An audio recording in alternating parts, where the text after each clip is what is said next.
The green flag is about to fly on another weekend, and at least in the north, the chill in the air says it's about time for an oil change for the snowblower and the turkey fryer. So let's get you warmed up for the task with a Friday edition of Autoweek TV. Coming up, we'll take a closer look at the newest Corvette, which hits the track in Daytona in just a couple of months. But first, here's what's happening in the car world. It's been a crazy 3 days in Austin, Texas, and the world of Formula One. First, F1 boss Bernie Ecclestone said trouble was brewing over plans to hold a race in Austin a year from now. Then, the state backed away from its commitment to front $25 million for Bernie's sanctioning fee. And then, the group building the track said work is stopping until everything gets sorted out. On Thursday, promoter Tavo Helmond, who is the guy who launched the effort to bring Formula One to Texas and a longtime friend of Bernie, spoke out. Helmond says the 2012 race can still go on as scheduled as long as financier Bobby Epstein and his Circuit of Americas group pays Bernie his money. Helmond said the Austin group has missed several deadlines to make the sanctioning fee payment, but he holds out hope that F1 will come to Austin either next year or in 2013. Get all the details on this story at Autoweek.com. Porsche on Thursday said it plans to build a test track complex in the Los Angeles area to host the Porsche driving experience for its customers. The complex will include 2 road courses, a skid pad, and an off-road course for those interested in giving the Cayenne a workout.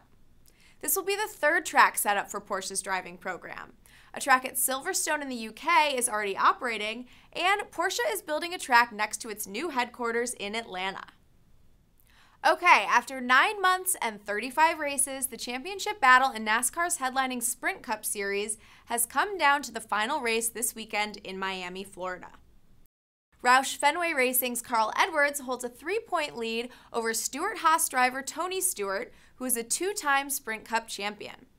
The only way Edwards is guaranteed to take home the trophy is by winning the race.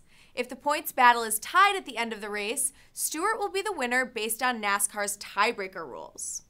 The green flag is set to drop Sunday at 3 p.m. Eastern. Watch it on ESPN or check in with Autoweek.com later that day to find out who takes home the hardware. Now, since we've been talking about racing, let's turn our attention to Dale's favorite, the Chevy Corvette. Earlier this week, Chevy pulled the wraps off the new Corvette race car that will compete in the Grand Am Series next year, starting with the 24 Hours of Daytona in January. Here's some video of the Corvette Daytona Prototype on the track and comments from Chevy's Jim Campbell. Grab a part of this. There you go. And we'll just walk to the back. Ladies and gentlemen, the 2012 Corvette Daytona Prototype. We've been working on this for about 8 months.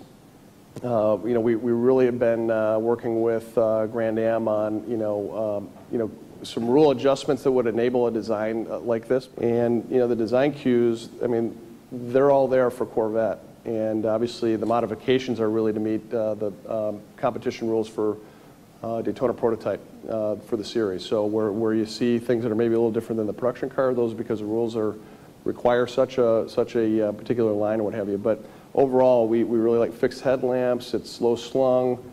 It's that cockpit on that fuselage look. The side coves is a classic Corvette cue with the vents. The 4 tail lamps in the rear. These are all the cues that allow us to connect what we're racing with what we're selling.